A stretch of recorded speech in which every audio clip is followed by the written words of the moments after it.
David Reinhardt, Geekenstein Media, and I'm here with... I'm Ben Crocker. I'm the project lead for Hapa Games with our first game, Apotheos. And I'm Brian Woodman. I'm our lead programmer, co-founder of Hapa Games. Yes, and we're here to talk about Apotheos and Hapa Games. Now, where exactly did you guys start from, since you were here in the FIA building at UCF? Right.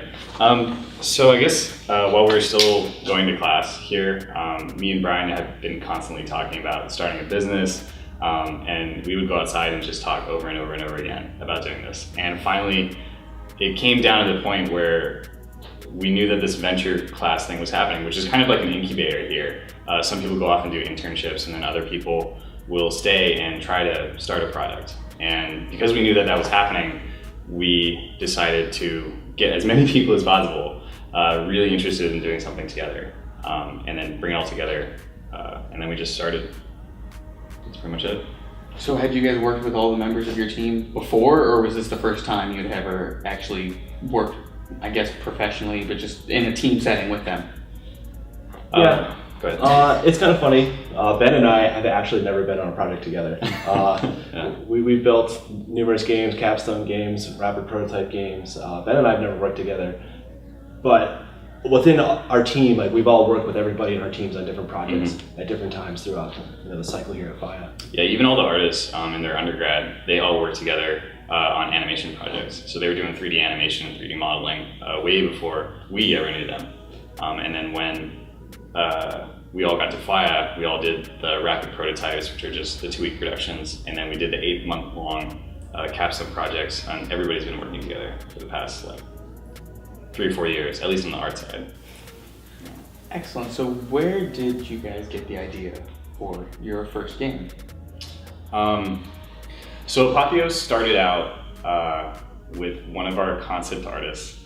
His name is Ryan Matazi, and he wanted to do this game called Timeless Warrior, which was a game, it was a roguelike about a guy who would travel through time, and he would just fight monsters and stuff in different time periods. And we all thought that was kind of cool, and we tried to get a really good idea of how that would work, and the mechanics were, what they were and stuff. And then as we brought more people into the conversation, because this, at the time, we were still doing all of our grad school work. So we didn't have time to actually sit there and produce anything. We were just working over and over again.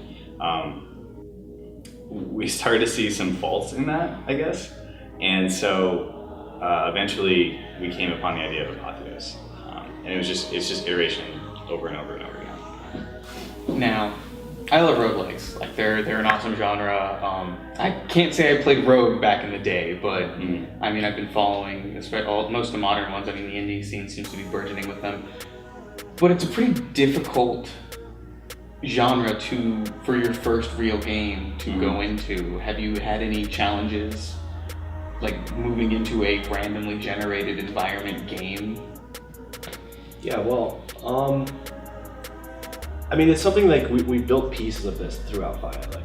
We've always tried to randomize different things in our RPPs, and we all have a little bit of an idea of what we're trying to do going to this, and it's what really helped. And the strong design, the idea there was just to implement the algorithm, just to make it happen, and then we just iterate on top of that.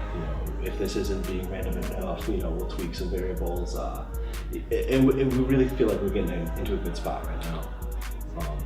It seems to be working. It's difficult, I know, because there's a lot of assets that need to go into this to make it feel truly random, but we've got a dedicated team and everybody's pumping out assets, so things are coming out good.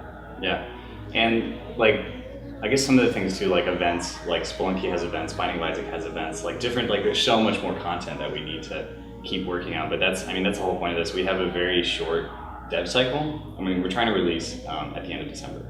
But that's why we're here pretty much every day, just pumping out stuff. And that's why it's so perfect for us to be here, because we don't really have any other outside influences. People will wake up, come here, stay until they're tired, and go home and go to bed, which is really probably a bad way to work.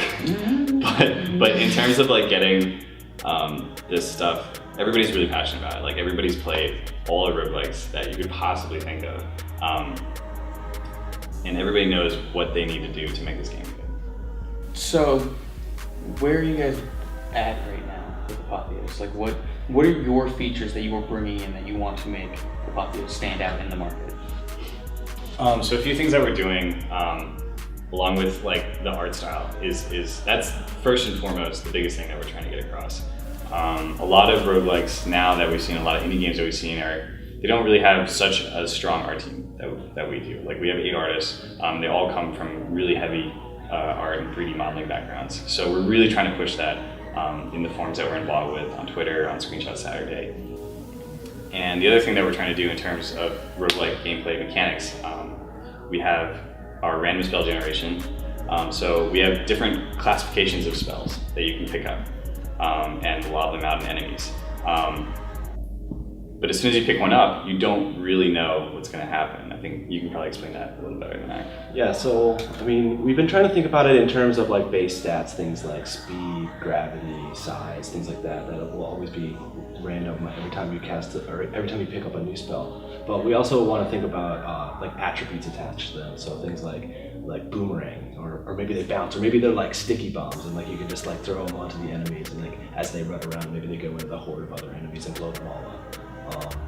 And then there's also like the aspects that would be tied to them. So like say you have a fire aspect that would attach like an area of effect, kind of an ability attached to the spells. We're just trying to keep it as random as possible, as long as we still feel like at least at some point you're getting quality spells and not just a bunch of duds.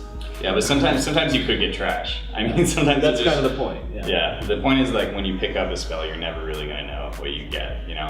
So until you use it. I mean, you might get one that just bounces around everywhere and explodes and it's awesome, but you might get one that like just dribbles out. You know what I mean? But I mean, it could be good though. Like we're still balancing things. I mean, we're only in week 3, so we're still trying to figure out where that place is for us to go.